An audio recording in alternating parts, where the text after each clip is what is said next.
It's that time of the year again when I put on a hat and start talking about inclusion indicators. But this time I don't want to talk about what the indicators show us about the situation of people with intellectual disabilities and their families in Europe. I want to say a little bit about why we are doing it and how we go about creating the inclusion indicators report. The why is pretty simple. We want to offer a clear, understandable way of saying everybody what it is like to live in Europe when you have an intellectual disability or when you have a family member with intellectual disability.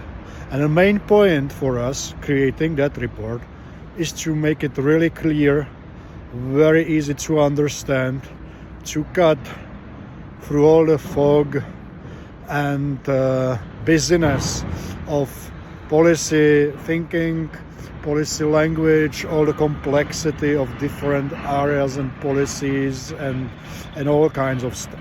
We just want to be able to reach people who don't dedicate 100% of their working time and their thinking to the rights of people with disabilities, so we can give them something clear, understandable, and potentially actionable in policymaking.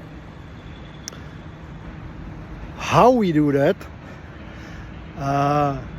is a question of clarity. We collect, thanks to our members, thanks to many other people, a lot of information.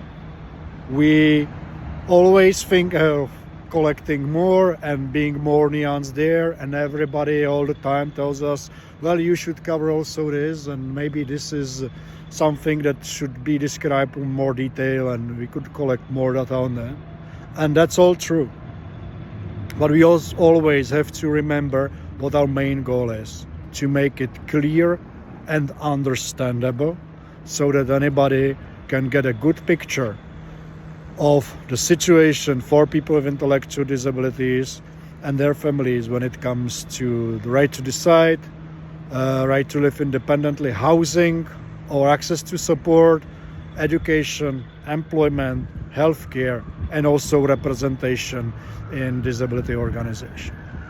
Because that means that anyone can take this information, take the European summary or the counter reports, and they can go to the policymakers, decision makers, politicians at European level, national level, governments or regions and cities, and say, look, this is what it looks like here. Sometimes it's not a very nice picture. This is what we want you to do. So that's what we are trying to do here with the inclusion indicators. Make it clear, understandable, get a good picture of the situation in Europe. Well, others, of course, will judge how we succeed trying to do it.